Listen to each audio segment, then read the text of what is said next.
Okay, so the third section I wrote is called the difunto correo.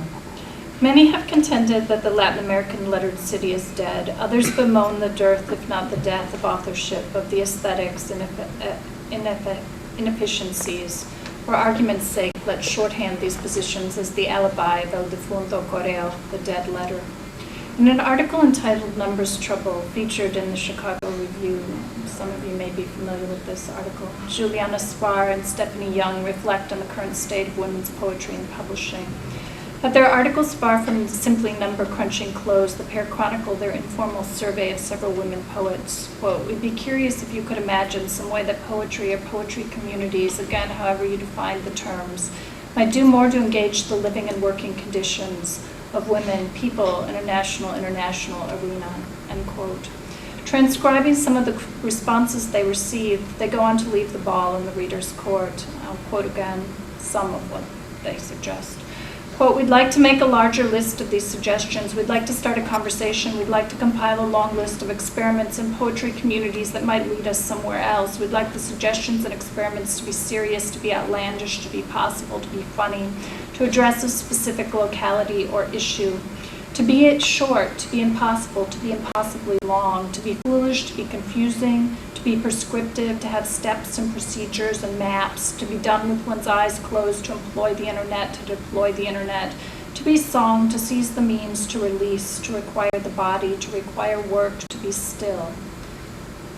Consider the Transborder Immigrant Tool to be our humble call in response to their call, arriving at a moment when a generation of poets, artists, and activists are again repeating questions about the possibilities of social engagement in what's shaping up to be the era of the proliferating post-postmodern, post-postcolonial, post-neoliberal, ... The Transborder Immigrant Tool promotes a politics of the question, what constitutes sustenance? Seeking to undocument, per the conceit of Rosa Alcala's recent collection of poetry and documentaries, the de facto, fact-driven aesthetic of policy-minded and social scientific representations of the U.S.-Mexico border, and indeed of what architect Teddy Cruz identifies as the global necklace of conflict. The Transborder Immigrant Tool echo-relocates Roberto Bolaño's planetary salvage versus savage detectives guaranteed todos somos emigrantes, emigrantes del espíritu. Refugees of the Hegelian spirit, no doubt, like Carantani and Transcritique, we seek asylum, a space of transcoding between the domains of ethics and political economy, between the Kantian critique and the Marxian, wherein we aspire to the physical materiality of language to maintain, not crop its meaning.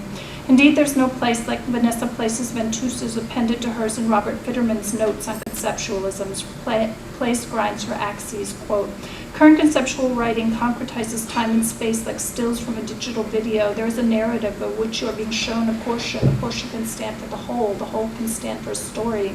Though the story itself does not need to be told, allusion to the story like allusion itself is enough, but it is not enough." Phase 1, with 2020 hindsight, it bears repeating that we identify the recent viral reportage on the Transborder Immigrant Tool as the first instance of the latter's deployment, a contagion. March 17, 2010, Republican Congressmen Bill Bray, Hunter, and Issa, California's national representatives in the House, write Chancellor Fox of UCSD, not to be confused with Fox News Corporation, requesting an itemized listing of the funding sources for the Transborder Immigrant Tool. The Honorable Representative's correspondence is premised on a willful refusal to comprehend the underpinnings of the project. They begin, quote, "The Transborder Immigrant Tool is a cellular phone-based GPS program that helps individuals illegally cross the U.S.-Mexico border." End quote. Congressman, how many times must we clarify for you, for Fox News Corporation, for various other media outlets, that this project is neither designed for nor capable of long-distance overland navigation? The Transborder Immigrant Tool represents a humanitarian gesture of a piece with the tireless efforts of organizations like Water Station Inc., Border Angels Sin Fronteras, or so many scattered Casas de Migrantes.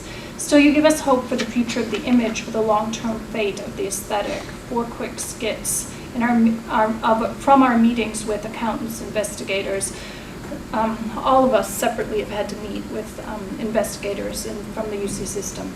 Ricardo is asked to clarify the significance of terms like the performative matrix or fractality, although I too willfully mishear fractalities, in his explanations of TBT. Brett is pressed to assess the originality of his code for the project and also to insist and to clarify for them that the code is not actually done because they suspect it is always complete, unshared, and lurking on his machine, despite his avowals of radical transparency. I read and discuss the poetry I've written for TBT with the auditors. Really imagine this. I'm sitting with the auditors reading with them the poetry I've written thus far. And they're offering me opinions on their favorites, okay? Micah finds herself called upon to detail her investments as a transgendered person in the project. She helpfully suggests that one auditor audit a class in queer theory at UCSB. We are stuck in phase 1, but a project description, that being the conceptualization of the project, in part because of, as I said, these investigations, but a project description like a sentence or pendulum swings up, phase 2. This is how the Transborder Immigrant Tool's aesthetic of poetics of dislocation unfurls like a flag of transcendental empiricism to queer the nation's concretude. Often, rightly enough, conversations about crossing the Mexico-U.S. border refer to disorientation, sun exposure, dehydration. The Transborder Immigrant Tool both attempts to address those vicissitudes and to remember that the aesthetic, too, sustains. Revalence the acronym GPS in the vein of Laura Borges, Castañer y Juan B. Gutierrez's efforts to imagine a global poetic system. The location of the poetic, or perhaps its translocation, its dislocation, although translocation is nice too, in the Transborder Immigrant Tool is not in the particular poems to be uploaded onto the cell phones, each one a long, cool drink for some readers, listeners, muddy waters for others, because this is the problem with arguing about the aesthetic, right? Nobody's taste in poetry is going to be the same. If Luis Alberto Urrea contends in the Desbol's Highway a true story, cutters read the land like a text, border crossers compose translocations, etching exodus and displacement into the desert's so-called emptiness. Within this brisk symbolic economy of the paraliterary, understand the Transborder Immigrant Tool's transitivity as a midlet that activates EDT's participation in the momentum of an anti-utopian concrete poetics for both the here and now and the then and there. But also realize that this double negative of the affixed to the utopian, the anti-anti, fuels the tool's fire as a safety device. In the vast desert of the real, known as public culture, we electronic disturbance theater tend to favor accounts of the difunta correo over those of el difunto correo, although we realize that we have our work cut out for us on the ground and above.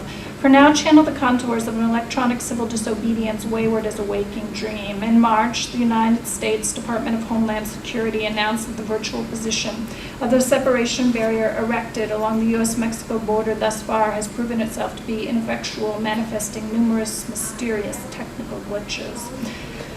Piperian food for the spirit, as an Adrian Piper. Did a collective political unconscious will the fence's malfunctions? Mayan means queer technologies. Wabbit, transnation, sleep dealer, inspired node-to-node resistance.